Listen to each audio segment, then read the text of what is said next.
controversial. This video is part one of a two-part collaboration with fellow YouTuber Mr. Beat. In part one, I'll be focusing primarily on the family tree and introducing you to some of the more well-known members of the Rothschild dynasty.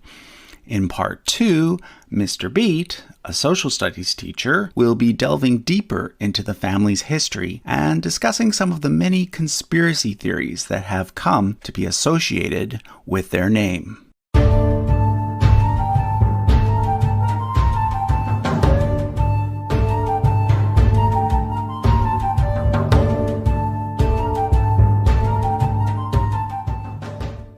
So first of all, the name Rothschild comes from the German for red shield.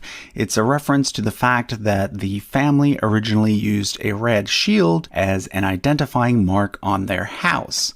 Their story begins in Germany with this individual here, Meyer Amschel Rothschild, who was initially a dealer in rare coins and an apprentice banker. However, things really took off for him because of a special relationship he had with a German prince, William IX of Hesse-Kassel. That prince appointed Meyer to be his court Jew.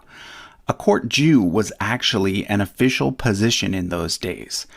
Because Christians were prohibited from certain types of money lending, nobles would often hire a Jew to fulfill this role. So Meyer ended up managing the money for one of the richest princes in Europe, and by doing so, he himself became very rich as well. Eventually, he started managing money for other princes, and even entire governments. By this point, he had several adult sons. So what he did was he created a Rothschild bank, and he sent each of his 5 sons to a different capital in Europe to run a branch there. His eldest son, Amschel, ran the original branch in Frankfurt, and then his son Solomon was sent to Vienna, Nathan to London, Karl to Naples, and James to Paris. The family then developed a network of agents that allowed for safe and speedy transfer of gold across the continent, as well as for ease of communication between the various branches. This made all 5 branches extremely successful. However, the London branch was perhaps the most successful of all. During the Napoleonic Wars, Nathan almost single-handedly financed the entire British war effort and took care of paying British troops and their allies across the continent. There's a well-known legend that the family made their millions by taking advantage of the fact that they received word of Napoleon's defeat one day ahead of everyone else in London. But that story is not actually true. Although they did receive word of the defeat before everyone else, they didn't actually make money off that fact. What they did make money off of is accurately predicting what would happen in European markets over the next several years and making the right investments based on those predictions. So by the 1820s, the Rothschilds were the wealthiest family in Europe, and they continued to be hugely influential within the world of international finance throughout the 19th century. The 5 brothers were given the title of Baron by the Emperor of Austria, which is why you often see the German von or a French de before their last name. Nathan, being based outside of the continent, was one of the few that did not use the title. So let's look at the 3rd generation Rothschilds. Almost all of the males in the 3rd generation married one of their female first cousins. This ensured that the dynasty's wealth stayed within the family. So, for example, Anselm, the firstborn son of Solomon, married his cousin Charlotte, the daughter of Nathan. He's shown in yellow because he's from the Austrian branch, and she's shown in red because she's a member of the British branch. Likewise, Lionel, the firstborn son of Nathan, married his cousin, also named Charlotte, but she was a daughter of Karl from the Italian branch. So let's look at each one of these branches in turn. The eldest son never married, so when he died, the original Frankfurt branch was taken over by two of the sons of Karl from the Italian branch. These two individuals here. The middle son took over the Italian branch. But none of these individuals had heirs. So eventually, both the Frankfurt branch and the Naples branch closed. Let's look at the Austrian branch next. With the death of Amschel Rothschild, the Austrian branch became the senior branch, and the eldest son of Solomon became the most senior male in the family. By the time we get to the fourth generation, these people were born directly into extreme wealth. Therefore, some of them weren't necessarily interested in the hard work of running a major bank. They were more interested in collecting art, building mansions, and pursuing their hobbies. This was the case for the firstborn son, Nathaniel.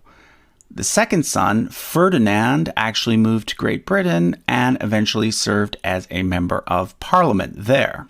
So it was the third son, named Albert, who ended up taking over the Austrian branch.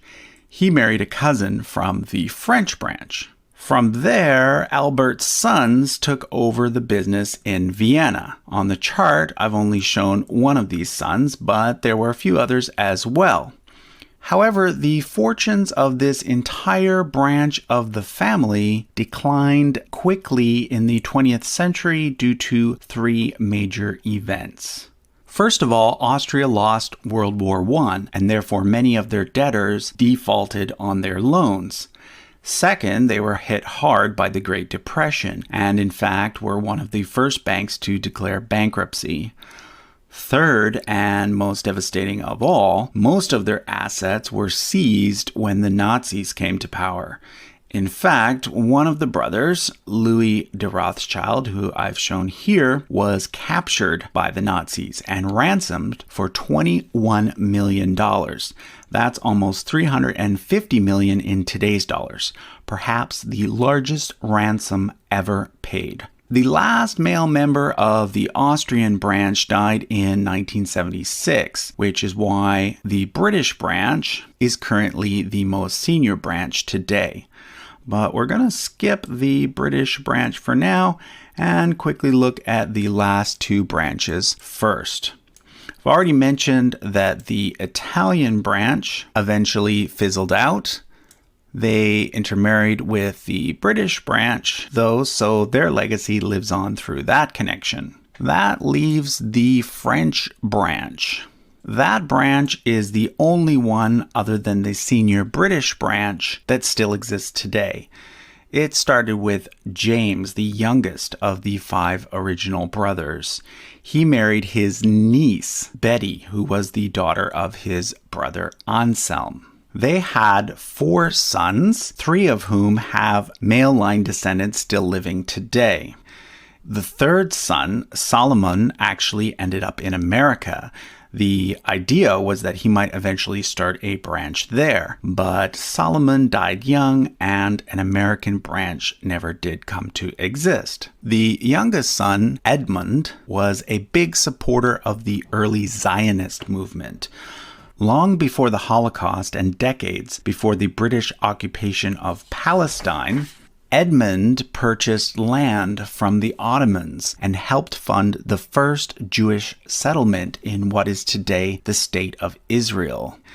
His son James would later bequeath the funds that went on to be used to build the Knesset building in Jerusalem, which today houses the Israeli parliament.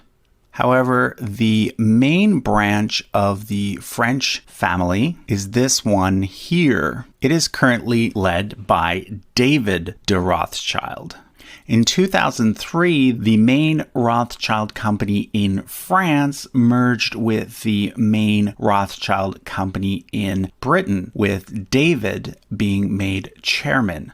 So in terms of the actual business side of the Rothschild empire, David, this individual here, is kind of the head of the family. He also serves as the chairman of the World Jewish Congress, an international organization based in New York that represents Jewish diplomatic interests across the globe. Okay, I've left the British branch for last because it was the most successful, is currently the senior branch, and it's the branch that people in the English-speaking world are most familiar with. It starts with Nathan Rothschild, third son of Meyer Amschel. As I mentioned earlier, he earned a lot of money for the family's firm in the years following Napoleon's defeat. What's less known, though, is he was also involved in ending slavery in the UK, using millions of dollars to help buy and free slaves. Nathan had 4 sons. 2 of them were engaged in politics as well as finance and served as members of parliament. Initially, Lionel was elected but unable to sit in parliament because he was a Jew. However, laws were changed, and in 1958, he became the first Jew to actually sit in parliament. His brother Meyer and his son Nathan joining him shortly thereafter. I'll also point out this brother here, Anthony. He was the first Rothschild to be granted a British hereditary title. He was made a baronet, which is slightly lower than a baron and meant that he was still a commoner, but it was an important title nonetheless. He did not have any sons, though, so his title passed to his nephew, Nathan. Nathan was later upgraded to the title of Baron, and thus became the first Rothschild to become a member of the British nobility, and also the first Jew to sit in the House of Lords. Nathan, as the senior-most heir of his grandfather Nathan, was also head of the British branch, like his father was before him. He was also involved in funding Cecil Rhodes, founder of Rhodesia and the De Beers Diamond Company. You'll notice here that Nathan married a cousin from the Italian branch of the family. He was followed by his son Walter, who was the second Baron Rothschild. Like his father and grandfather, he too served as a member of Parliament. He is mostly remembered for his association with the Balfour Declaration, which he helped to write and which was presented to him in 1917 by the British Foreign Secretary Arthur Balfour. It was the first official statement by the British government in support of the creation of a national homeland for the Jewish people in Palestine. However, not all of the Rothschilds were Zionists. This cousin here, who also served as an MP, was actually against the creation of a Jewish state, and he created the League of British Jews to oppose it. But back to Walter. Walter had no legitimate children, so the next Baron Rothschild was his nephew, Victor. Victor was a member of MI5 during World War II and was an advisor to many British prime ministers up to and including Margaret Thatcher, although at one point he was suspected to be a Soviet spy. He, however, was cleared of those charges. He was followed by his son Jacob, who is the 4th and current Baron Rothschild, currently also the most senior male member descendant of Meyer Amschel Rothschild. He has a son named Nathaniel, who will one day become the 5th Baron. It is Jacob's face that is often seen in the many conspiracy theory videos about the Rothschilds. Let me point out a few other interesting connections. Jacob has a half-sister who is a Harvard professor and married to Nobel Prize-winning economist Amartya Sen. He also has a half-brother who married into the Guinness family. Yes, the family of beer and Book of Records fame. They had 3 children. Their son married into the Hilton family of hotel fame and is the brother-in-law of Paris Hilton. Their daughters married the Goldsmith brothers, one of whom is currently a British MP.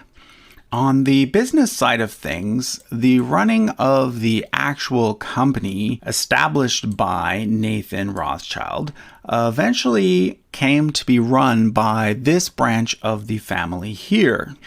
Most recently, Evelyn Rothschild, who also served as the personal financial advisor to Queen Elizabeth. In the 1980s, there was a family feud between Jacob and Evelyn that ended in Jacob leaving the original company. Later, after Evelyn retired, the British firm eventually merged with the French branch, as I mentioned earlier, and is currently being run by David de Rothschild. If you go to their website, Rothschild.com, you'll notice that there are links to 2 main Rothschild companies. Rothschild & Co. is that original company started by Nathan, now run by David de Rothschild. Edmond de Rothschild is a company run by a junior part of the French branch and is currently run by Benjamin de Rothschild. You can see that the company name is named after his father. Interestingly, if you do a search on the Forbes list of billionaires, he's the only member of the Rothschild family that you will find. So that was a quick look at the Rothschild dynasty. Are they super rich? Yes, they certainly are.